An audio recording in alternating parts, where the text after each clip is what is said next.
여러분 감사합니다. 사실은 발표문을 제대로 작성을 해 가지고 와야 되는데 제가 최근에 뭐 다른 작업이 좀 있어가지고 시간을 내지를 못했습니다. 그 점은 좀 양해를 구합니다. 그래서 작전을 짜고 왔습니다. 어떤 작전이냐면 제가 유학했던 독일에서는 독일어로 플루트나하호르네, 그러니까 말하자면 정상적으로 도망간다, 그런 표현이 있습니다. 그래서 마지막 공격이 최선의 방어라 그럴까. 오늘은 제가 여러분들에게 질문하는 방식으로 수업을 진행해보자, 그런 마음을 먹고 왔는데, 그러면 제일 편리한 자료가 그림입니다. 그림은 제가 굳이 설명 안 해도 여러분들도 보면은 바로 다 알 수 있고, 거기에 대해서 우리가 논의를 할 때는 마이크 잡은 제가 조금 유리하죠. 제가 질문을 던질 수가 있으니까. 그래서 오늘 제가 질문을 하더라도 준비 안 된 사람이 작전 짜고 와서 저렇게 하는구나, 그렇게 양해를 해주시면 고맙겠습니다. 아까 소개도 잠깐 있었지만은 저는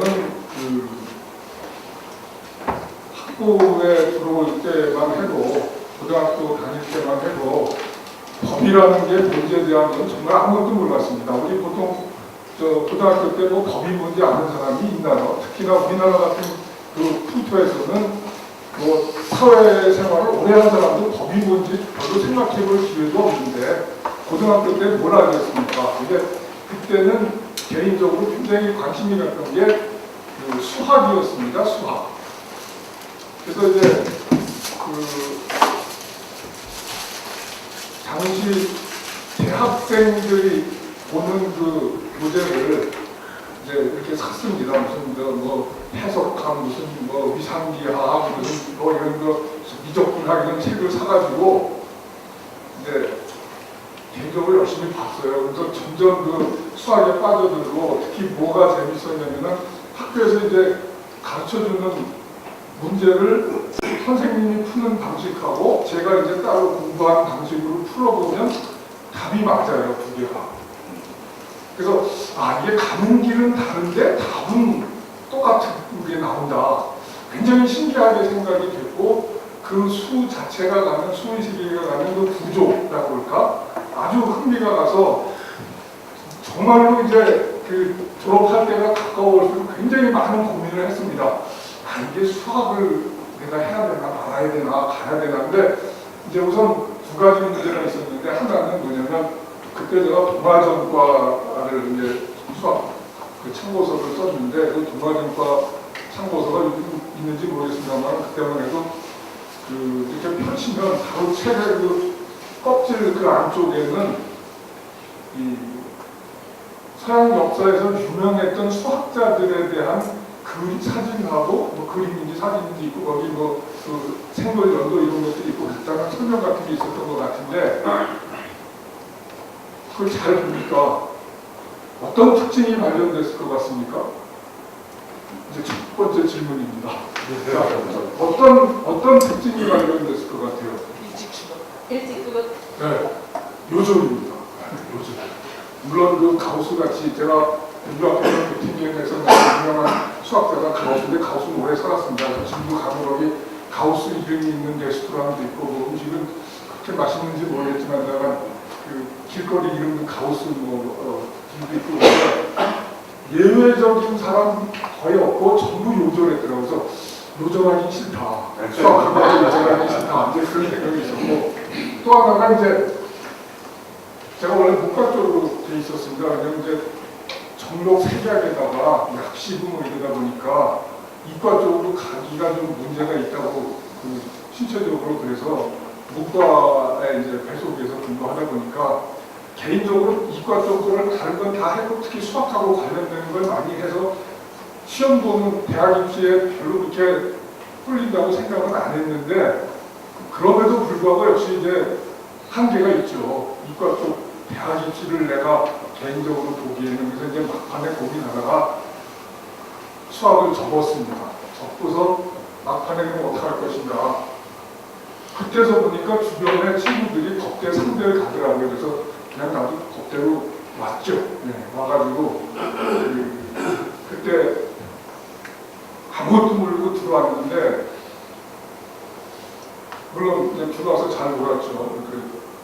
오랫동안 고등학교 때 이제 입시 공부 한다고 그러다가 들어오면 놀아야 되는 거 아닙니까? 그래서 이제 잘 놀았는데, 그러면서 어쨌든 간에 그때 상황이 데모도 노상하고 그런 시절이어서 학교도 2학기 때는 노상 문 닫고 막 그랬습니다. 심지어는 무슨 학교 문도 막 닫고. 그렇지만 그럼에도 불구하고 당시 학생들이 또 나름대로는 열심히들 개인적으로 또 공부를 많이 했습니다.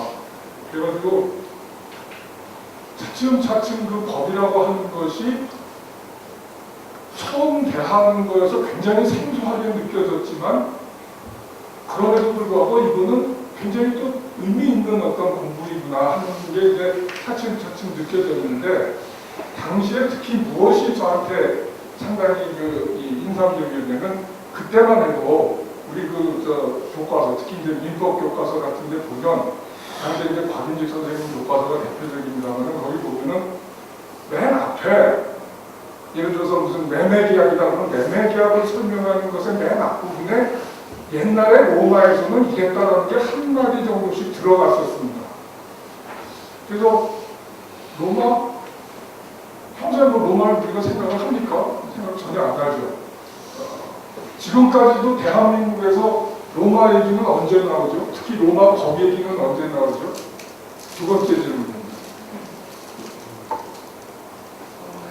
네, 로마법을 따라라.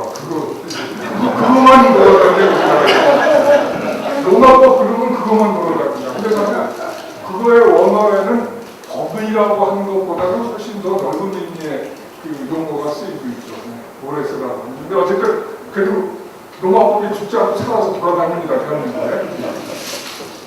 그래서 이제 로마법에 관심을 가지게 됐습니다. 야, 이거 그 옛날에 얘기를 했다는데 지금 민법 설명하는데 그거를 왜 가지고 와서 이러고 있는가. 근데 이제 아무래도 학부니까, 그리고 당시 이제 사람도 수강스러우니까 관심만 갖지 이렇게 공부를 하거나 그러지는 못했는데, 이제 대학원에 진학해가지고 마침 서울대학교 도서관이라는 게 이제 옛날에 경성제국대학 도서관입니다. 그 경성제국대학 도서관이라는 게 어떤 거냐면, 일본 사람들이 이제 제국대학 몇 개 세워준 것 중에 이제 한반도에다 세운 거 아닙니까? 그래가지고 굉장히 공을 들였죠. 물론 한국 학생은 별로 없고 완전 일본인들이지만, 근데 마침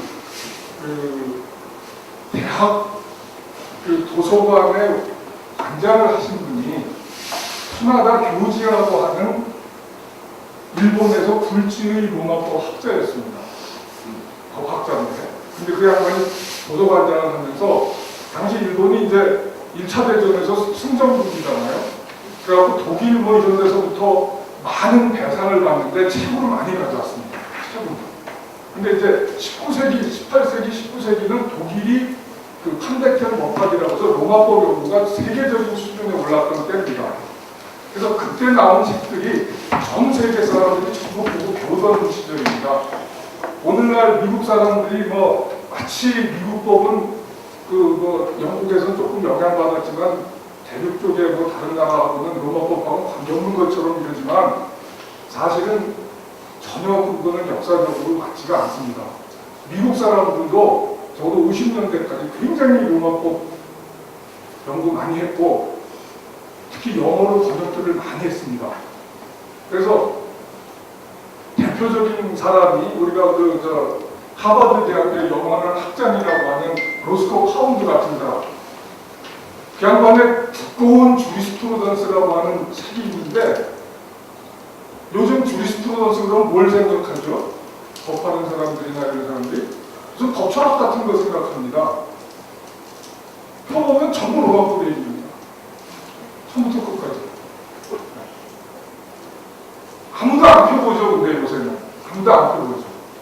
그런 식이고, 특히 이제 19세기에서 20세기 초반까지는 오히려 영국 사람들 이런 사람들이 대륙법 쪽의 것을 번역해 놓은 게 대륙 쪽 사람들보다도 더 우리나라 공부하기가 좋아요. 왜냐하면 대륙 쪽 사람들은 이미 12세기, 11세기, 12세기 때부터 워낙 로마법에 그냥 묻혀가지고 그것만 공부하다 보니까 늘 그렇듯이 그 속에 너무 익어버리면은 거리감이 없다 보면은 잘 못 느끼는 수가 있죠. 근데 이제 영국 쪽 사람들은 이제 정치적으로도 그렇고 지리적으로도 그렇고 떨어져 있다 보니까 대륙하고 아무래도 이제 숨길 수가 있었습니다. 영국의 이제 커먼 로열들은 자기들이 이제 이미 그 기존 법조인이 되어 있는 상태에서 외국법이 들어오는 거에 대해서 이제 거부를 할 수가 있어서 그 영국의 커먼로가 따로 작성했는데 이론적인 맥락에서는 영국법은 전혀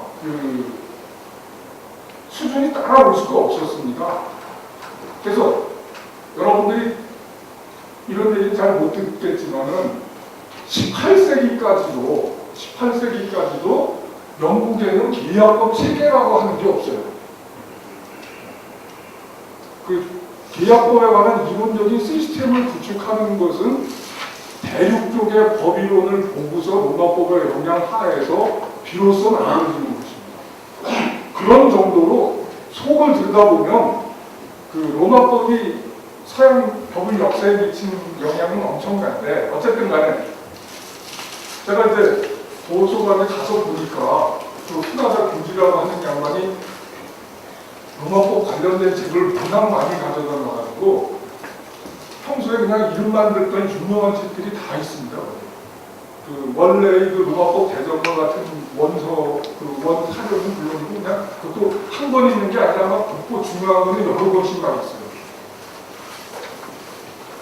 거의 법학 파트 부분에서 대부분이 로마법 관련된 그리고 그 편집된 법학 관련된 문헌이라고 할 정도로 굉장히 가득 차 있는데 정말로 놀라운 사실. 일본 사람들이 공부하는 분이 그 속에 다 있어요. 책을 풀어보면 연필자국 이렇게 뭐 메모되는 거 다 보입니다. 근데 해방 이후에 대한민국 사람이 거기 가가지고 그 책을 서가에서 꺼내는 사람은 제가 갈 때까지 아무도 없었어요. 먼지가 켜로 앉혀 있어가지고 그 도서관 서고에 들어가는 순간 막 숨이 막히고 막 여자 같은 분들 마스크라도 하고 들어갔을 때 그때 미련하게 그냥 들어가가지고 장갑도 없이 들어가서 막 그 먼지 속에서 이렇게 봤는데 그 상황을 보고 서가에서 먼지라도 털어야겠구나라는 생각을 제가 이제 하고 그다음부터 이제 본격적으로 로마법에 더 관심을 가지게 되고 뭐 하다 보니까 이제 유학을 유럽으로 가고 거기서 이제 그 사람들이 하는 거 보고 배워왔고 이제 그렇게 된 겁니다. 근데 앞으로 이제 기회가 있으면 더 자세히 얘기를 하겠습니다만은 아까 저를 소개할 때 이제 조선시대에도 관심이 있더라 그런 얘기를 했는데 사실 그렇잖아요. 사람이라는 게 지내다 보면 내가 우리나라에서 누군가는 로마법을 해야 된다고 생각해서 로마법을 이제 서양에서 배우다가 이제 하는데 다행히도 우리나라의 이 모든 사람들이 모든 그 계층의 사람들이 판검사되는 것 뭐 이런 것만 중시하는 것 같지만 막상 학계에서는 로마법은 의미 있는 것이고 그것을 그 바탕으로 해서 우리 법제가 마련되어 있다는 데 대한 인식은 다 공유하고 있습니다. 그리고 그것을 절대로 홀대할 수 있는 게 아니라는 데 대한 인식이 있기 때문에 제가 유학 갔다 왔는데 모교에서 교수로 그냥 더 받아줬습니다.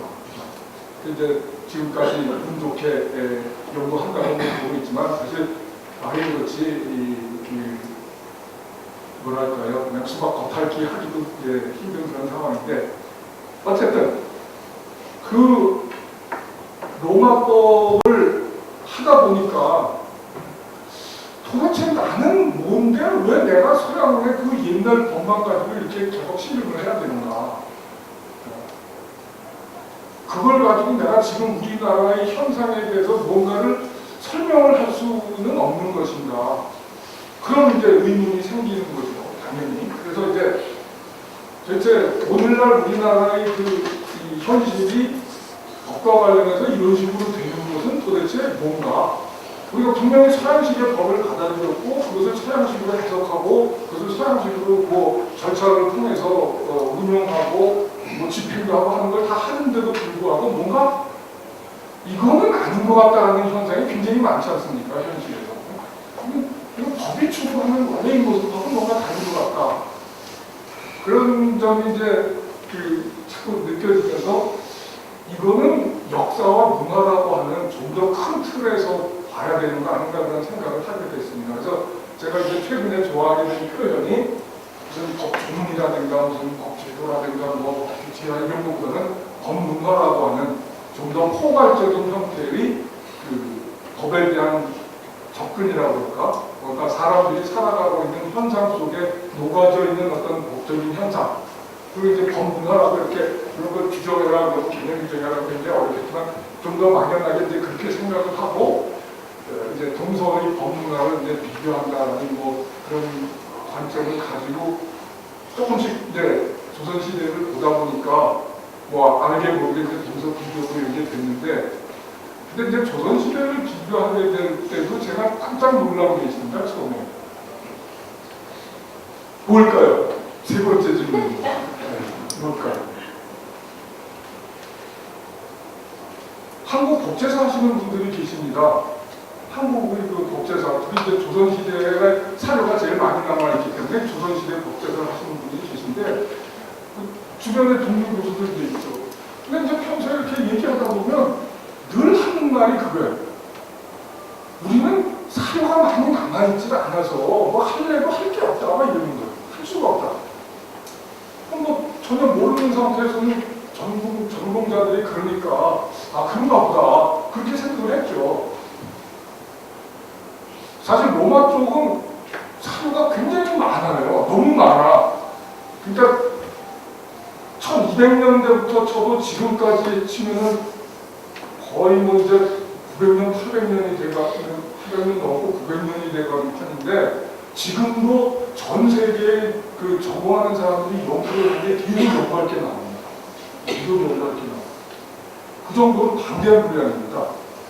누구도 그 전해지는 텍스트를 자기가 다 안다고 말을 할 수도 없을 뿐만 아니라 조그마한 텍스트 하나도 그거를 이해하는데 많은 사람들이 견해를 다 달리합니다. 그래서 그걸 놓고 토론을 하다 보면 진정한 의미의 담론이 가능해집니다. 제가 잘 몰라서 그런데 질문 하나 드리겠습니다. 이 동네는 논어가 저 전국인 동네니까 논어가 전부 몇 자인가요? 논어가 전부 몇 자인가요? 17,000에서 몇 자라고 말할 수는 없습니다. 왜냐하면 그 책이 너무 오래됐기 때문에 한문이 다양해요. 그 이제 기본적으로 보통 요새 돌아가는 게 17,000. 17,000이라고 보시는데 이게 한문이기 때문에 글자 하나하나가 다 개념이고 그래서 오늘날로 번역하면 분량이 확 늘지 않습니까? 라틴어도 마찬가지입니다. 그리스 라틴어도 마찬가지여서 로마법 대전에 이제 대부분은 라틴어로 되어 있고 일부는 이제 그리스어로 되어 있는데 그게 맞는지는 모르겠어요. 그 통계 내는 사람이 사실 지금까지 없었는데 어떤 사람이 낸 거에 보면은 40만 자라고 해요. 40만 어휘. 40만 어휘. 근데 이것도 라틴어도 한자처럼 어휘 하나하나가 요새 말로 번역하면 이제 길어지는 그런 거기 때문에 상관하는 건데 40만 어휘를 뭐 논어가 2,000만 17,000자 나누면 대충 몇 배 되나요? 20배가 넘죠. 20배가 넘는데 근데 이제 그 속에 들어있는 내용까지 생각하면 단순한 분량의 20배 가지고는 비교할 수 없는 내용이 이제 되는 거죠. 근데 어쨌든 방대한 양이죠. 그러니까 방대한 양이고 그것을 이제 그 세대의 법률가들이 연구를 하면서도 지금도 이제 아직도 잘 몰라가지고 애를 쓰고 있고 일본 사람들이 많은 점에서 그 서양 문물을 받아들이려고 그렇게 애를 쓰고 있는데 로마법 대전만큼은 번역이 거의 없습니다. 그렇게 번역 잘하는 사람들인데도 번역이 없어요. 물론 하는 사람도 별로 없는 데다가 번역이 이게 생각같이 이렇게 무슨 소설 번역하는 거랑 달라서 굉장히 힘들기 때문에 어려운데 어쨌든 그런 상황에서 이제 조선시대에 사료가 없다고 그러길래 아 진짜 그런가 보다. 실제로 생각해보니까 뭐 임진왜란 때 불닭거리고 명자호란 때 불닭거리고 뭐 어쩌고 6.25 때 불타고 뭐 이런 부분 아무것도 없을 것 같았어요. 근데 웬걸 조선 왕조실록 요새 이제 저 국사편찬위원회 사이트 가면 다 원문도 있고 번역도 있고 다 그렇잖아요. 이제 우리가 뭐 한문 잘 모르니까 이제 번역이나 이렇게 보고서 더듬더듬 보는데 어느 왕의 몇 년도 몇 월 며칠자 몇 번째 기사 해갖고 딱 보면 한 단락밖에 안 되죠. 한 패러그래프밖에 안 되는데 제가 보니까 대부분 판례 평석하듯이 줄줄이 내용이 어마어마하게 들어가 있습니다. 제가 그동안 쓴 글이라는 거 그런 거 하나 가지고 논문 한 편씩 쓴 겁니다. 법적으로 분석할 수 있는 내용이 어마어마하게 있어요. 조선 왕조실록 이거는 전 세계 어디에도 찾기 힘든 로에 관한 레코드입니다. 그 속에 있는 게 다 로예요, 다. 근데 자료가 없다고 그러고서는 그래서 제가 처음에 하나 분석해보고는 너무 놀래가지고 야 이거 한국법제사한테 맡겼다가는 큰일 나겠다. 이거 굳이 하세요. 이거. 그래가지고 그다음부터 제가 이제 틈틈이 이렇게 봤는데 볼 때마다 놀라운 것이요. 여러분들 조선왕조실록 그러면 읽어보셨어요? 요새는 저 책방 가면은 이렇게 저 추락본들 같은 거 굉장히 많이 나와 있습니다. 네. 그리고 그 중에 아무거나도 좋고 그것보다 책 살 필요도 없어요. 국사편찬위원회 들어가면 다 나와 있어. 법령자로서도 뭔가 다 있습니다. 그냥 심심풀이로 저 세종대왕 책도 하나 그냥 찾아보면 거기 기록이 참 잘 돼 있죠. 네. 근데 이제 왕조실록만 봐도 조선이 망해간다는 건 눈에 보이죠. 네. 영조 정조 지난 다음부터는 기록이 그냥 확 줄어들어가지고 그야말로 이건 그전의 기록하고 비교할 수가 없을 만큼 양도 줄고 내용도 줄어버려서 아 이게 참 나라가 기운문화인데 금방 말씀인데 그 전에 보면 너무 어마어마합니다. 예를 들어서 제가 분석한 것 중에 하나가 이제 성종 때 게임인데 임금 앞에서 올라온 사건을 갖다가 그 조정의 대신들하고 임금이 토론을 하는데 한 번에 하는 거 아니죠. 세 번씩 하는데 거기 동원된 인력이 얼마나 될 것 같아요. 재판이죠. 재판을 하는데 형사재판을 하는데 조정에서 이제 다루죠. 주인공이니까 최고법원이 하는 겁니다. 맞아요. 최고법원의 사건을 다루는데 몇 명이나 동원될 것 같아요. 몇 번째 질문인지는 다 자, 어떻게 되겠습니까?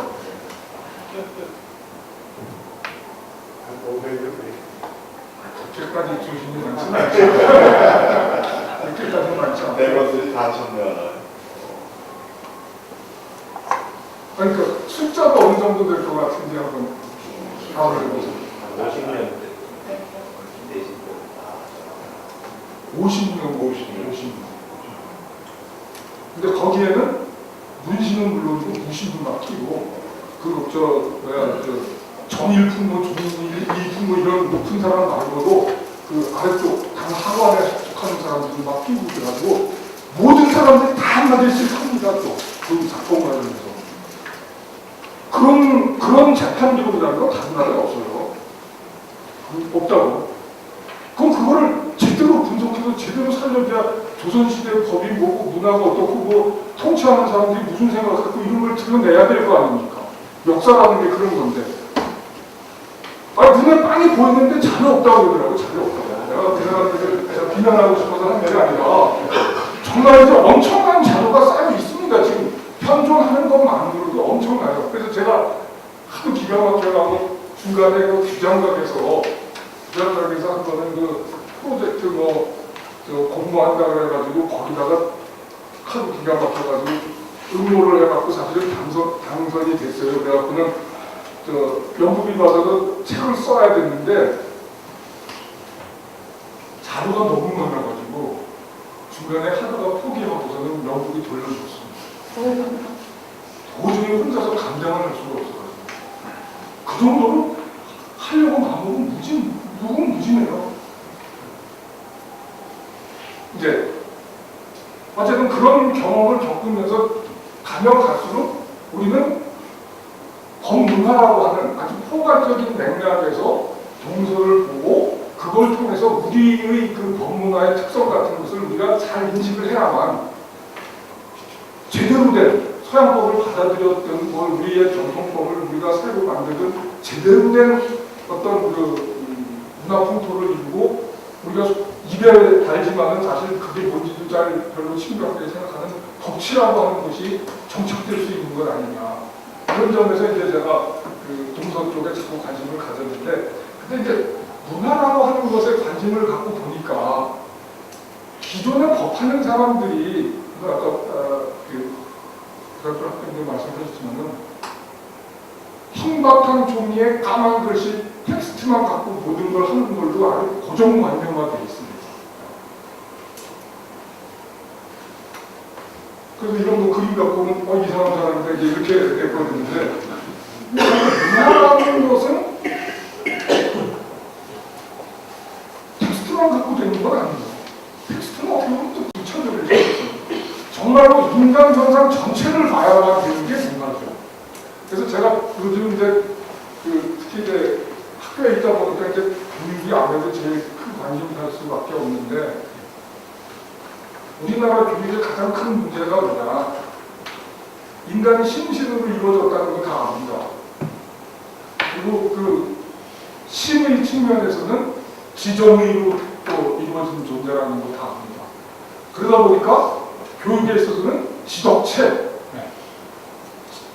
지육, 체육, 덕육이라고 하는 것이 골고루 가르쳐져서 전인적인 인격이 함양돼야 되고 튼튼한 몸에 건전한 정신이 깃든다라고 하는 거 다 알죠. 근데 교육 현장에서는 그 가장 기본적인 교육의 그 지표, 목표 이걸 잊어버리는 것 같아요. 체육을 안 해요, 요새 우리는. 체육이 없어져 버렸어요. 그리고 정과 의도 없어져 버렸어요. 지만 계속 간 거예요, 지만. 그나마 그 지도 아주 단편적이고 정말 형편없는 것만 강조를 하니까 한마디로 어떻게 됩니까? 심신, 지정의로 구성되고 지덕체가 골고루 갖춰져 있는 인간상이 대가리 한쪽만 큰 화성인 비슷한 인간으로다가 나오는 거죠. 팔다리는 그냥 뼈가만 있고. 우리 교육의 문제점이 이거인 것 같아요. 다른 것보다. 뛰어놀아야 될 때는 애들 운동장에서 뛰어놀게 해야 되는데 요즘은 학교에 운동장이 100m도 못 뜁니다. 길이가. 운동장에는 있나 몰라요. 요즘. 아주 심각한 거예요. 교육 문제를 다룰 때 그런 것부터 정말로 생각을 해야 됩니다. 왜 근본을 잃어버리고 말에만 치중을 해가지고 이상한 짓만 하는가. 그게 중요한 게 아니죠. 그런 점에서 이제 그 인문학과 법이라고 하는 우리의 그 큰 주제는 사실은 가장 법문화를 창단하기 위해서 핵심적인 그런 주제로 잘 설정된 것이다. 그런 생각을 하고 있습니다. 너무 서론이 길어졌는데 이제 제가 로마법을 좋아합니다. 그러다 보니까 그 유스티니아누스 황제가 있는 그 산비탈레 사원의 이 모자이크 이거를 이제 좋아할 수밖에 없게 됐는데, 원래 옛날이나 지금이나 법 그리면은 텍스트만 하다 보니까 그 책 같은 거 낼 때 멋있는 그림 같은 거, 사진 같은 거를 이렇게 표제가 쓰려고 그러면 인터넷 아무리 뒤져도 제대로 된 게 없습니다. 없어요. 그래가지고 결국은 이걸로 돌아갑니다. 이게 거의 유일하게 그래도 법과 관련해서 이렇게 좀 멋있는 그런 거죠. 그런데 이제 가운데 이 빵가운이 가지고 있는 이가 여기 있어요. 파운테이션 다이너인데 그 법이라고 하는 것을 일반적으로 우리 쪽 이 동아시아의 문화 풍토 속에 젖어 있는 사람들은 굉장히 뭔가 거리가 있는 걸로 우리하고는 아무 관련이 없는 것이고 어쩌다가 그 메커니즘 속에 걸려들면 되게 재수없는 해가 망신하는 어떤 그런 것으로 인식을 하는데, 물론 그렇게 된 것은 그 사람 잘못이 아니라 오랜 전통과 역사와 현재의 그 문화 풍토 속에서 법이 그런 식으로 돌아갔기 때문에 그런 것이죠. 사람이라는 것은 시간과 공간 속에서 규정되는 측면이 굉장히 강합니다. 자기가 그 시대를 뛰어넘을 수는 없어요. 그러다 보니까 서양의 법과 동양의 법이 똑같은 규정을 가지고 있더라도, 그대로 베껴왔더라도 현실로 돌아가는 모습은 전혀 달라집니다. 전혀 달라요. 근데 우리는 그런 거에 대해서 너무 무관심했고, 지금까지 보면 또 그런 그 근본적인 차이를 가져오는 어떤 요인들에 대해서 별로 관심들이 없었습니다.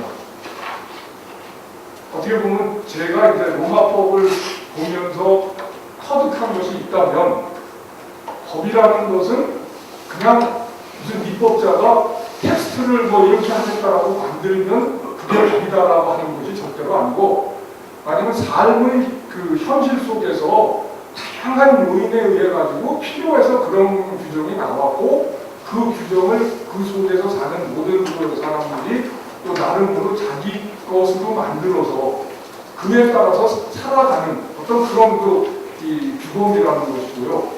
그것이 생각보다는 인간의 삶에 있어서는 아주 결정적으로 중요한 것이라고 하는 것. 그런 것을 이제 알게 된 것이고,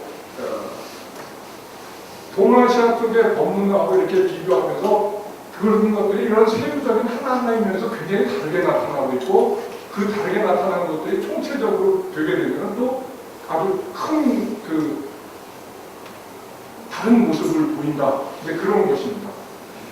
그래서 이제 오늘 여러분들에게 이제 가져온 이 그림 몇 장은 별거 아닙니다. 그냥 그림을 보고 그냥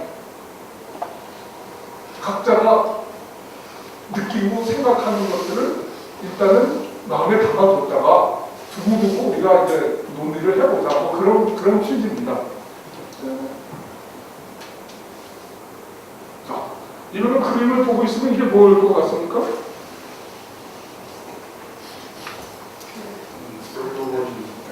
애기가 여기 널브러져 있고, 애기 거꾸로 내 말인가? 거꾸로 하나 들고 있고, 이제 여기 뭐 옥자가 준비 안 되는 또 애기 죽이려는 식으로 막 이렇게 하고 있는 거 보면 유명한 솔로몬의 재판 이야기죠. 물론 그림 자체는 이제 나중에 후대 때 겁니다. 제가 여기 찾아본다 그러면은 이건 꽤 오래된 17세기 때 그림이라고 근데 어쨌든 간에 뭘 느낍니까? 이거 보고 무슨 생각이 드세요? 이 그림 보면 여러분들.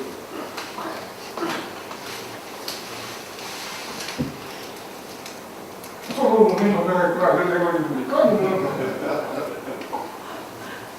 애를 가지기 위해서 여자들은 정말로 기를 쓴다고 그럴까? 뭐 그런 겁니까? 뭔가요? 도대체 뭘 느끼나요?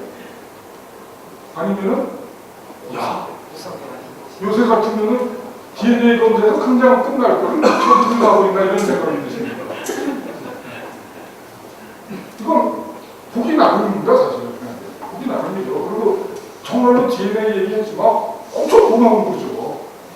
필요가 없어요. 이런 장면이 발생할 필요가 없습니다. DNA 검사하면 되니까 우리는. 그러니까 어떤 생각을 하고 어떤 것을 여기서 볼 거냐 하는 것은 이제 여러분들 자유고 일단 넘어가겠습니다. 볼 게 조금 있으니까. 자, 이건 또 뭔가요? 볼 것 같습니까? 이것도 재판하는 광경이죠. 이게 이제 재판하는 왕이 앉아있고, 이제 사람들 관련된 사람이고, 여기 개들이 다 있고 있습니다.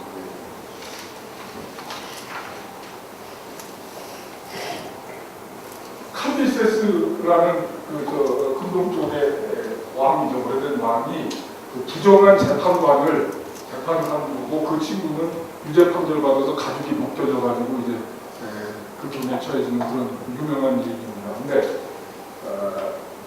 이것도 아까 것도 마찬가지고 이것도 마찬가지고 우리 동아시아에서 이런 재판하는 광경에 대해서 그림 그리나요? 여러분들 재판하는 광경을 그림으로 그린 것 우리 동아시아 쪽에서 보신 거 있어요? 없죠. 아마 있다면 아주 극히 최근에 뭐 어떤 화가가 뭐 그려보나 그런 거지, 우리 적어도 역사로 치는 19세기 이전에는 아마 없을 겁니다. 그 얘기는 뭡니까? 법에 대한 관심이, 일반인의 관심이 그만큼 강도가 다른 것이죠. 전혀 다른 거죠. 그건 문화 풍토가 다르다고밖에 설명할 수 없죠. 우리가 이런 그림 그릴 줄 몰라서 재판정의 그림을 그릴 줄 몰라서 안 그렸다는 전혀 아닙니다. 그렇잖아요? 그런 점에서 이런 그림을 보고서 우리가 생각할 때 있는데, 여기 개는 왜 있습니까? 법정과 같이 엄숙한 자리에 개는 또 왜 있어요? 동아시아 전통에서 개는 어떤 식으로 취급됐나요? 우리 동물들이라는 게 상당히 상징성이 있는 걸로 우리가 문화 이해할 때 나타납니다. 근데 어떤가요? 동아시아에서 개는 논어에는 개가 안 나오고요. 공자에는 한다는 거. 근데 어떤 식으로 이해가 되나요? 먹는 거. 먹는 걸로? 식량으로? 근데 보통 개 그러면 고양이하고 비교돼서 생각되는데, 아니 고양이는 우리가 안 먹죠. 특수한 경우에 먹을지 모르겠는데 개는 먹고 고양이는 안 먹는 거 같아요. 그리고 또 구별되는 게 보통 이제 개는 충견이라고 하는 이미지하고 연결이 되는데, 충견은 제가 못 들어본 것 같아요. 그렇죠. 네. 어쨌든 인류 역사를 보면은 개는 굉장히 일찍부터 우리 인류하고 같이 이렇게 생활해 온 걸로 이렇게 돼 있는데, 근데 희한하게도 서양 사람들 그림 앞으로도 다른 것도 보겠지만 이 법정에 개가 나옵니다. 다음 거 보겠습니다. 질문을 답 좀 해주셨으면 좋겠어요. 왜 개가 왜 나왔지? 아니 아까 내가 질문은 제가 드린데 자, 이거는 이제 아주 여러분들 다 아실 겁니다.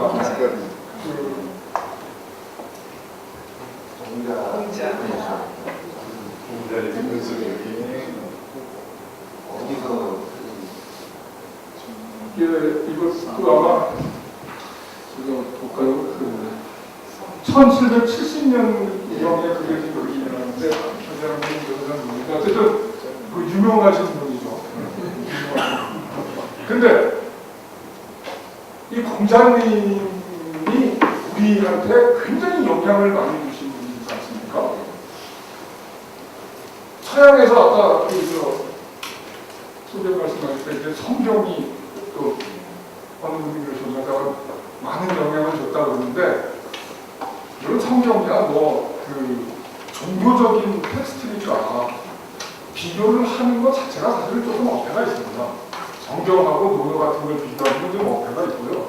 비교를 하려면 종교 텍스트가 아닌 것하고 비교를 해야죠. 그럼 종교 텍스트가 아닌데 논어만큼 영향을 미친 문헌이 있다면 뭐가 있을까요? 이거 중요한 질문입니다.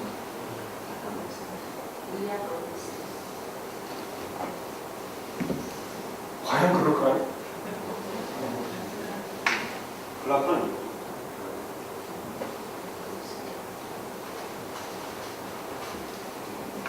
자, 이것도 여러분들이 한 번 더 생각해 보시기 바라겠습니다.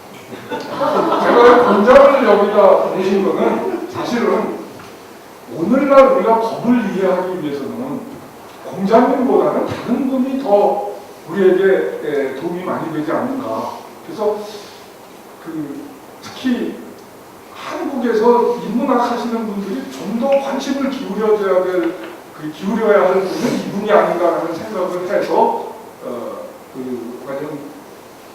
오히려 대비를 시키기 위해서 이제 표현이 가졌는데, 제가 소개를 하고자 하는 다른 분은 어느 분일 것 같습니까?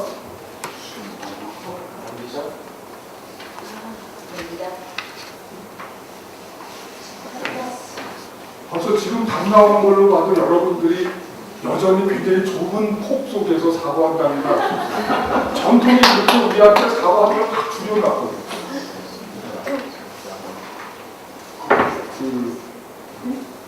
프랑크푸르트에 가면 거기 이 법제사를 하는 연구소가 있습니다. 막스 플랑크 연구소가 있습니다. 막스 플랑크 연구소가 여러 종류가 있고 여러 곳에 있는데 프랑크푸르트에 가면은 막스 플랑크 그 법제사 연구소가 있는데 거기도 소장도 하시고 세계적인 그 공법사를 개발하신 분이 슈퍼라이스라고 있는데 그 양반이 만든 그 편찬한 그 세계 법률가 또 내지 법사상가 그 인물 사전이 있습니다. 1990년대에 나온 사전인데 거기에 전 세계 동서고금을 다 망라해갖고 정말로 엄선해갖고 만든 사전인데 거기 보면 제일 오래된 인물로다가 이 사람을 뽑고 있는데 그 사람은 중국 사람입니다. 누굴까요?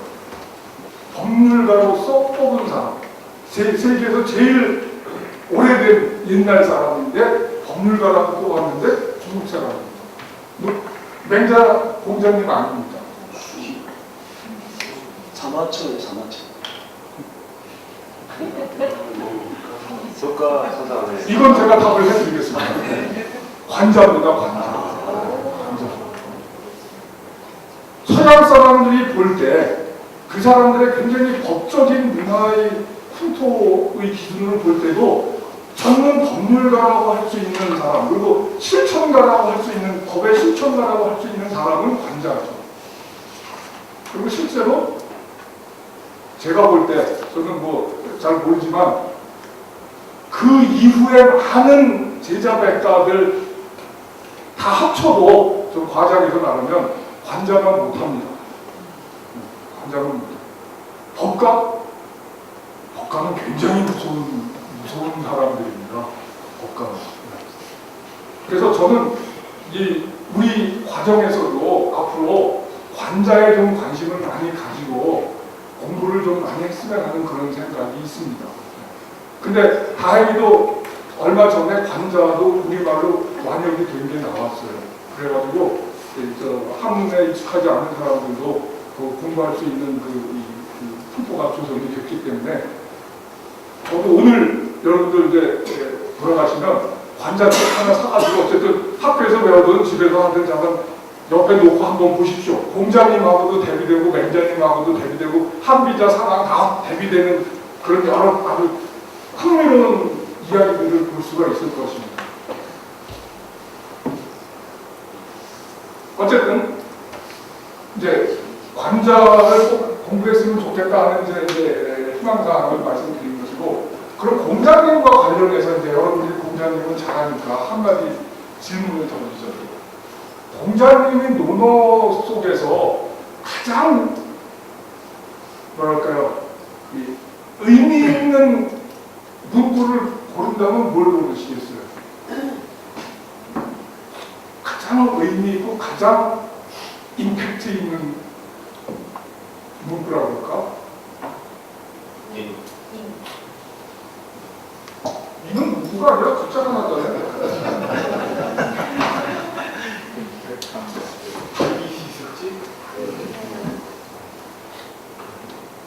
학기시습지가 사실 혼나긴 하지만 그건 뭐 아무 얘기도 아니잖아요. 어느 사람이 뭐 공부 안 해도 다 마찬가지예요. 뭐 사실 솔직히 학기시습지 뭐 저는 이제 그게 뭐 어쨌다는 얘기예요. 개인적으로 좋아하는 저기 게 말씀하신 성교생 하나 저는 저희 그 덕불고 필기를 네. 덕불고 덕을 드신 거죠, 그러니까 결국. 네.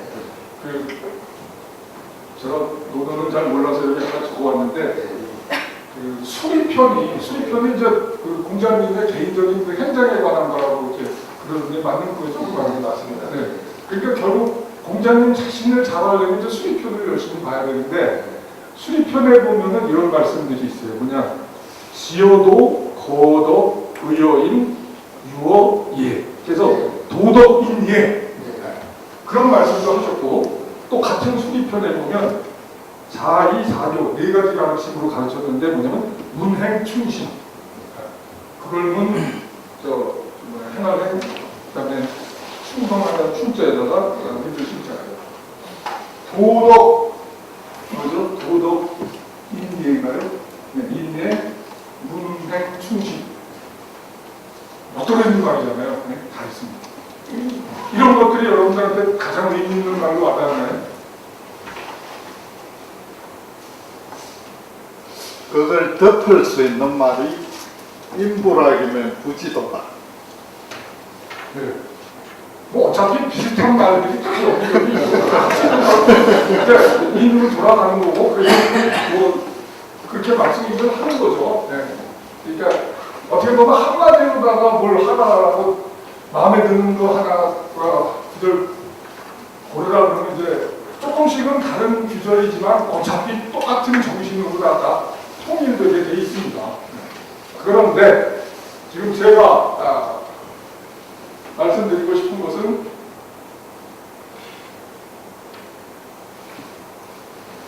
이것입니다. 역시 수리편에 나옵니다. 자불어 괴력난신. 괴력난신을 이야기하지 않았다. 이것이 제가 볼 때는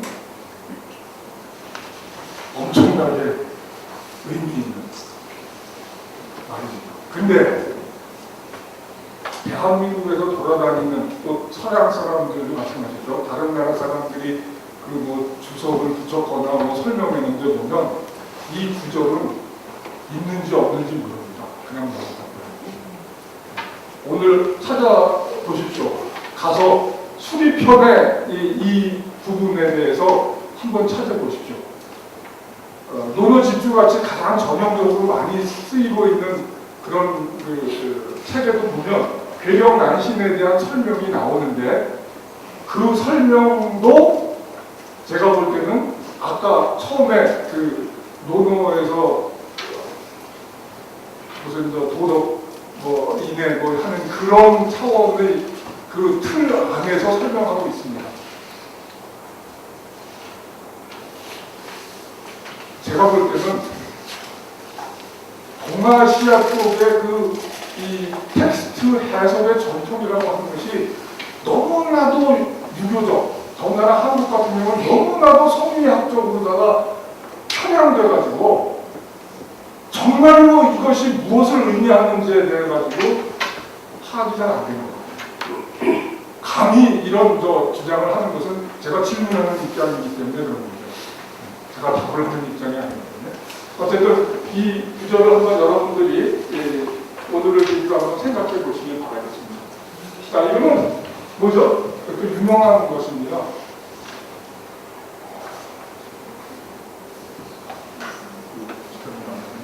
빨리빨리 진행해야 되겠네요. 피케로가 원론에서 카틸리나 칸에 연설하는 그림이고, 물론 이제 후대 사람들이 그린 것이죠. 근데 이제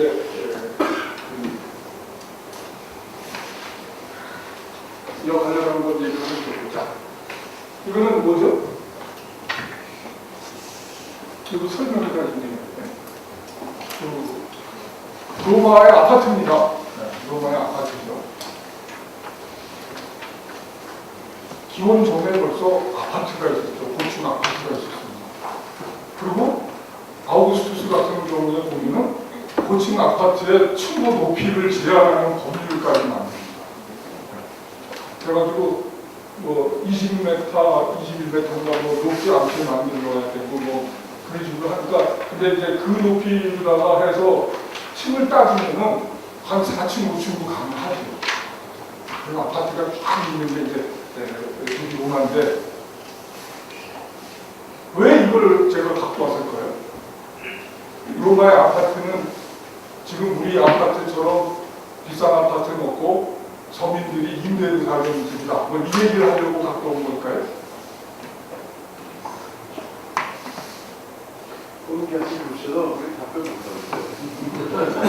지금 마음속에 이거를 가져온 이유는 법이라고 하는 것은 그 생활상을 반영해서 발전할 수밖에 없다고 하는 얘기를 이제 말씀드리려고 합니다. 고층 아파트가 있다 보니까 무슨 문제가 발생할 것 같습니까? 법률적인 문제가 발생합니다.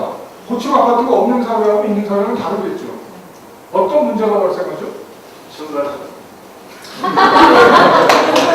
층간소음은 당연히 발생합니다. 집밥을 가니까. 지금 그 답이라는 게 다 그겁니다. 그러니까 일조 문제가 있고 해를 못 본다는 거라든가 또는 전망을 가린다든가 그런 것들이 다 나와 있고 그에 관한 법률이 발전합니다. 조망권 문제, 일조권 문제가 로마법 대전안에 다 나와요. 왜? 우리는 요새 고층 아파트 생기니까 요새야 문제되는데 이 사람들은 기본 전서부터 이미 따지던 것이죠. 그러니까 로마법을 뒤지다 보면 현대법에서도 써먹을 수 있는 내용이 막 나오는 거죠. 근데 그 로마 사람들이 특별히 뭐 똑똑해서가 아니라 생활 상태 자체가 그럴 수밖에 없었던 것입니다. 그걸 우리가 굉장히 중시해야 돼요. 왜? 현실이라고 하는 것, 그것을 조율하고 규범적으로다가 정리하는 것이 법이지, 법이라고 하는 것이 뚝 떨어지게 규범이 있고 거기다가 현실을 맞추는 게 아닌 것이죠. 굉장히 중요한 사실입니다. 특히 이제 로마의 아파트는 임대 아파트보다 진짜 잘 사는 사람들은 돈 쓰니 무슨 빌라에 가지고 막 떨어진 데서 사는 것이고 이런 데서는 안 살죠. 근데 이게 특히 또 이제 목조를 막 짓고 그래가지고 집도 잘 나오고 그러는데 돈 잘 버는 사람은 역시 다릅니다. 수완이. 불이 하도 잘나니까 사설을 소방대 만들어가지고 불나는 현장에 가갖고는 내고합니다. 내가 꺼줄 테니까 얼마 그래가지고 악랄하게 돈을 번 그 귀족들도 있어요. 역사상. 그러니까 사람이라는 게 그 생활상 속에서 돈 버는 방법도 가지가지가 발전할 수밖에 없어요. 근데 이런 거 없는 데서는 그런 식의 돈 버는 방법은 상상도 못 하잖아요. 그래서 저는 이 아파트 볼 때마다 생각나는 게, 야, 이게 법이라고 하는 것은 팩트를 중심으로, 현실을 중심으로 해가지고 사고를 해야만 법이 뭔가가 나오는 거지. 그냥 이미 만들어진 텍스트 있다고 하고 그거 가지고 뭐 법 어쩌고 하갖고는 안 된다라는 걸 늘 느낍니다. 심지어는 어떤 것까지 발전한 줄 알아요? 이렇게 돼 있는데 이게 임대 아파트 싸구려 월세방이다 보니까 요리할 수도 없고, 특히 요리한다고 하면 다 걸쳐먹죠. 요리할 수도 없고 화장실도 없습니다. 그럼 어떻게 돼요? 이제 요강 같은 걸 쓰죠. 그건 당연히 쓸 수밖에 없어. 근데 이제 원래 그 다음에 요강을 비우려면 바깥에 있는 공중 화장소에 가서 버려야 되는데 귀찮잖아요. 어떻게 해요? 창밖으로 쏟아 부는 거죠. 창밖으로. 그래서 다 나온 법이 뭡니까? 법이 나오죠. 창밖으로다가 물건이고 오물이고 투기하는 거는 금지한다. 이런 법이 나오죠. 당연히 나옵니다. 그런데 그 법이 나오면서 또 뭘 생각해야 돼요? 법에 있어서의 기본 원칙은 과실 책임주의입니다. 그렇죠? 과실 책임주의야. 과실이 입증이 돼야만 처벌을 하든가 뭐 책임을 물려. 근데 이런 경우에 과실 입증하라고 길 가다가 오물 뒤집어 쓴 사람이 위에서 어떻게 됐는지 알고 과실을 입증합니까? 못하죠. 그러니까 나온 법리가 뭐예요? 무과실 결과 책임입니다. 그래서 로마법에 보면 불법행위 중에는 무과실 결과 책임에 관한 법리가 따로 또 발전이 됩니다. 일반 법리는 당연히 과실 책임으로 가는데 이런 특수한 상황에 대해서는 그 필요성에 의해 가지고 무과실 책임으로 때립니다. 그게 법인 거죠. 그게 법이라는 게 자기들의 현실을 어떻게 합리적으로 균형할 것인가를 생각해 가지고 거기 맞게 만들어야 돼. 무조건 과실 책임이 최고니까 무과실 책임은 어떤 경우에도 안 된다. 그 도구마에 빠져가지고 그렇게 하면 이거 오줌 뒤집어 쓰는 사람 구제할 방법이 없는 거죠. 그런 점에서 저는 이 아파트가 그리고 로마 도시가 가는 그 도시인이 살기 위해서 또 뭐가 필요합니까? 기원 정비해가지고 아우스트리아를 다스릴 때 로마는 인구가 대충 몇 명이었다고 그러죠? 뭐 사람 따라 다르지만은 대충 100만을 잡는데 옛날에 100만 도시에 이런 고층 아파트가 쫙 붙어있는 거 생각해 보십시오. 어마어마한 거죠. 어마어마한. 거기서 먹고 살려니까 제일 중요한 게 당연히 물입니다. 우물 파갖고 해결할 수 있는 상황이 아니죠. 그러니까 유명한 로마의 수도가 나와요. 수도. 지금까지도 남아있는 그 수도. 기가 막힌 수도들을 만들 수밖에 없어요. 국제부 사회를 만들어야 되는 거죠. 그러니까 이게 사실이 얼마나 중요한 것이냐. 우리는 아까도 말했지만 심신이라고 하는 거는 땅에 발 딛고 사는 존재이기 때문에 그거를 놓치면 그 순간에 끝난다.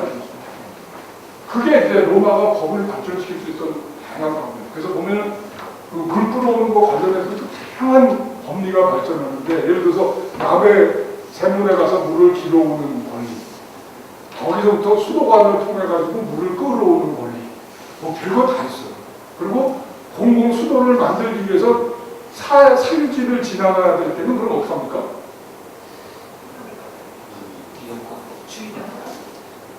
토지를 수용해야 됩니다. 언론 의결로 법을 만들어서 토지를 수용하는데, 그때 공짜로 하나요? 공익에 필요하니까 그래서 그냥 뺐습니까? 아니면 어떻게 합니까? 정당한 가격을 보장합니다. 우리 국가 수용 관련한 거, 배상 관련한 거 이런 거 보면은 그 배상 관련해서도 말이 많은데, 기본 원칙이 정당한 가격을 보장합니다. 그러니까 국가가 사갖고 쓰는 거죠. 그런 식으로 되죠. 그거 하나만 봐도 로마에서 시민이라고 하는 게 뭐냐, 국가가 시민과의 관계에서 도대체 뭐냐라는 것들이 드러나는 겁니다. 집 하나 갖고. 어쨌든 그런 것들을 이제 상기시켜준다고 하는 점에서 가져온 것이고요. 이거는 이제 대비돼서 이게 일본의 우리나라 사신들이 가서 이제 생겨를 하는 건데, 그때 일본만 해도 이런 고친 건물들이 있습니다. 이게 우리는 없죠. 이거는 이제 우르소라고는 스페인에 있는 식민시에 관한 도시법인데, 그 법조항을 전부 쫙 돌에 새겨가지고 공부를 했습니다. 그러니까 어느 지역을 로마 사람들이 가서 다스리면서 그냥 한 게 아니라 법이 이것이다라고 일반인에게 잘 알리는 거죠. 그러니까 우리가 법을 공고한다고 하는 것, 공포한다고 하는 것, 그래서 관보에다가 게재한다고 하는 것, 다 이런 데서 온 이념이 반영된 건데, 실제로 우리나라에서 법이 어떻게 돼갖고 뭐 만들어졌는지, 무슨 조문이 있는지 알리나 합니까, 사람들이? 그리고 일반인들이 알고 광화문 광장에다가 이런 거 대한민국 헌법에 갖고 쫙 적어놓고 갖고 이렇게 돌에 새겨갖고서는 그게 합니까? 안 하죠. 피케로가 심지어는 어떤 말까지 하는 줄 압니까? 오마정제의 마지막 지성이라고 하는 피케로가 자기가 시민표법을 외웠다는 겁니다. 소년 시절에, 어렸을 때. 그러니까 로마 사람들이 어렸을 때 애들한테 무엇을 외우게 시켰냐? 우리 학교 다닐 때는 이제 국민교육헌장 같은 거 외우고 그랬는데, 그거 굉장히 좋은 문제죠. 우리 교육에서 대한민국 헌법을 외우게 하나요? 애들한테? 한때는 외웠는데 지금 안 할 겁니다. 로마 사람들은 시민표법을 외우게 했는데, 시민표법이라는 게 언제 때 법입니까? 기원전 450년, 451년 이때 법이잖아요. 그러니까 몇백 년 전 거를 우리의 조상 대대로 가장 핵심적인 우리 국가를 구축한 그런 법이기 때문에 대대로 세대에 따라 알게 만드는 거야. 애들한테 외우게 하는 거죠. 자기들의 법을 갖다가 외우게 하는 나라가 다른 나라는 없어요. 로마가 법률 문화가 발전하지 않는 이상 말이죠. 이상한 거. 제가 이제 법문과 비교를 하면서 느꼈던 것 중에 하나가 또 뭐가 있냐면, 결국은 그 법문의 성격이라고 하는 것은 누가 규정하는가? 그 속에서 살아가는 사람들이 규정하는 것이고, 그 사람들 중에서도 무슨 진짜 어린애들 뭐 이런 거 나이 들어서 생각도 잘 못하는 사람이 규정하는 게 아니라 그 사회를 이끌어가고 지탱하고 있는 지식인, 지성인들이 그것을 감당하는 것입니다. 그리스와 로마를 우리가 보통 통째로 묶고 가지만, 그리스의 지식인들은 만나면 무슨 얘기했습니까? 철학 얘기였잖아. 본질이 어떻고 무슨 이데아가 어떻고 국가는 무엇인가 그러고 그러고 앉았는데, 그리고 그리고 지금도 그런 문제에 대해서는 플라톤, 아리스토텔레스가 뭐 중요합니다. 근데 로마 사람들은 그런 거 하기에는 머리가 모자라. 그러니까 뭘 했어요? 만나면 법률 얘기를. 그 12편법에 그런 규정이 있던데 그거 이런 뜻이었나? 그럼 딴 사람이 뭔 소리야? 그거 아닌데. 그러니까 야 우리끼리 비전문가가 떠들어봤죠. 뭐하냐? 저기 마치 법률가가네. 그럼 이거 와라고 해갖고 물어보고 막 이러고. 그런 얘기 많죠. 지식인들이 법을 논했어요. 평소에. 지금 우리는 지식인들이 법을 논합니까? 전혀 아니고. 동아시아에서는 지식인들이 법을 논하지 않아. 그러면은 이 말은 좀 이상하지만 무법천지를 이상적인 걸로 생각하잖아. 네? 무법천지, 법이 없는 세상에 무법천지라는 말은 좀 그렇습니다. 따로줘서 법 없이 사는 거나 뭐 이런 걸 하고 마치 법이라는 것을 뭔가 타부시켜야 되는 것처럼 자꾸 생각하는데 어쨌든 그런 풍토는 너무 다른 건데요. 그것이 바로 이제 이런 그 돌에 새겨진 그 기념비에서도 우리가 느낄 수 있다는 거죠. 자, 그러면 이제 시간이 너무 가는 그냥 생각할 때는 요거 하나만 얘기합니다. 이 동정을 보면 위에 거는 동아정기 때 거고 아래 거는 제정기 때 겁니다. 뭐가 들으면서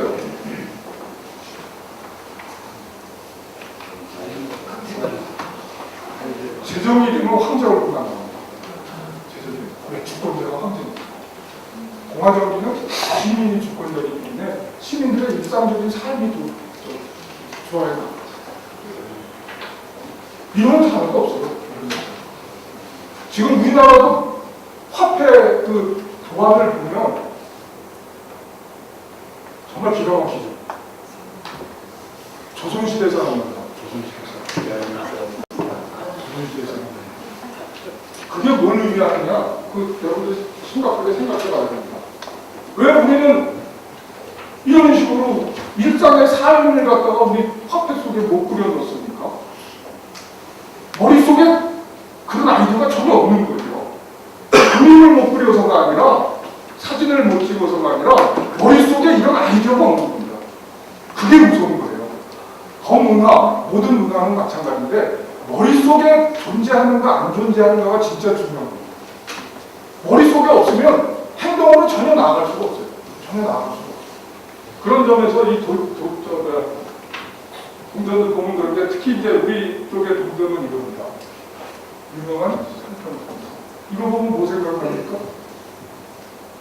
그래서 비교해보면 그림이 하나도 없죠. 그냥 텍스트야, 그냥 텍스트. 그것도 이런 멋있는 상평. 얼마나 멋있어. 통보. 한자로만 보면 기가 막혀. 근데 함정이 있죠. 뭡니까? 가운데 구멍이 함정이 아니라 시장 거래에서 별로 팔을도 안 했다는 거죠. 근데 그거보다도 지금 이거 보면 무슨 생각합니까? 천원지방 있잖아요. 네? 하늘 둥글고 땅은 네모 천원지방입니다. 무서운 거라니까요. 네. 천원지방은 요새같이 생각하면 이거는 지동설이야. 천동설이 아니고 지동설이라고. 동아시아 전통적인 그 관념 속에서 천원지방을 아닙니까? 천원지방이 근데 맞는 얘기입니까? 아니잖아. 근데 그게 그냥 꽉 박혀가지고 돈 만들 때도 쓸 수밖에 없어. 첨성대도 그 식으로 돼 있죠. 천원지방입니다. 근데 더 기가 막힌 게 뭔지 압니까? 이거는 비밀인데 헌법재판소에 가면 헌법재판소 여기 딱 들어가면 거기 천원지방의 상징이 나올 수 있어요. 아마 그거 할 때는 동아시아의 전통사회의 좋은 거를 갖다가 거기 구현한다고 해서 만든 것 같은데 제가 볼 때는 현대 헌법재판소의 상징으로는 전혀 안 왔어요. 천원지방은 이거는 그냥 옛날 사람들이 그랬구나 하고 넘어가야지 그걸 왜 오늘날에 와서 천원지방 얘기를 합니까? 지동설 주장하는 거랑 똑같다니까요. 제가 볼 때는. 근데 그만큼 전통 문화의 무게, 전통 문화의 그 끈질김, 그리고 우리 머릿속을 지배하는 그런 사고, 무서운 겁니다. 한 가지만 딱 얘기하고 마치겠는데 그 전통 문화의 사고가 얼마나 무섭냐. 한글이 바로 그렇지 않습니까? 한글은 과학적인 언어학에 기초해갖고 쫙 만든 거죠. 근데 거기 뭐가 들어가 있죠? 천지인이 들어가 있죠. 그는 철학 아닙니까? 전통적인 철학인데 우주론이고, 전 세계 어느 나라 글자가 그런 철학을 바탕으로 글씨를 만든 데가 있습니까? 없죠. 없습니다. 그만큼 어마어마한 형이상학적인 지향, 형이상학적인 오리엔테이션을 갖는 게 조선의 문화입니다. 그리고 그 형이상은 전통적인 동아시아 쪽의 음양 오행과 같은 그런 유로부터 영향을 받는 것이죠. 과학을 최극도로 극점시켜가지고 만들어질 때, 글자가 만들어질 때 그 철학이 안 들어가면 성이 안 차. 만들 수가 없어. 무서운 사고죠. 무서운 전통입니다. 그런 거를 별로 인식을 못하는데 그 전통, 그 메타피직적인 전통이라고 하는 게 굉장히 지금도 아주 강력하게 작용을 하고 있는 거 아닌가. 저는 그런 생각을 하고, 제가 지금까지 이제 비교를 하면서 특히 동아시아 쪽의 그런 전통에 대해서 여러 가지로 이제 로마법에 나타나는 모습하고 이제 대비를 시키는데, 그런 이 청원 지방을 강화시켜온 역사 전통 속에 바로 공자님이 거기 계시지 않는가, 그런 생각을 이제 감히 해보는 거죠. 물론 제가 공자님에 대해서 잘 알아서 보는 건 아니고요. 이제 너무 시간이 갔기 때문에 바로 끝나도록 하겠습니다. 이거는 마찬가지입니다. 형제들은 이렇게 자기 그림을 새겼는데, 이렇게 우리 동아시아 쪽은 글씨만 새깁니다. 전혀 다른 거죠. 어떤 현실을 볼 때 구체적으로 눈에 보이는 어떤 형상을 갖다가 취하고 뭐 이러는 게 아니라 철저하게 텍스트, 그리고 그 텍스트에 함유되어 있는 그 의미, 맥락, 좋은 한자를 통해서 뭔가 이렇게 상평하는 식으로 표현하는 그 방식의 사고가 굉장히 많고, 그것이 결국은 명분과 같은 그 사고 방식으로 많이 이루어지면서 지금도 우리를 많이 지배하고 있지 않나, 그런 생각을 이제 많이 하는 거죠. 다른 거는 저기 그림들이 이제 요거 저는 이제 중세 때 보내만 한 건데, 시간이 갔으니까 이 정도로 하고, 첫 시간에 제가 그냥 질문만 드려서 그렇게 해서 어쨌든 그림을 보니까 지루하진 않죠? 맞습니다. 강의 듣는데 지루한 거 같이 죄하고 났기 때문에 저도 앉아봐서 압니다. 그러니까 오늘 이것으로 일단 마치는 걸로 하고, 어쨌든 경청해 주셔서 감사합니다. 이것을 마치겠습니다.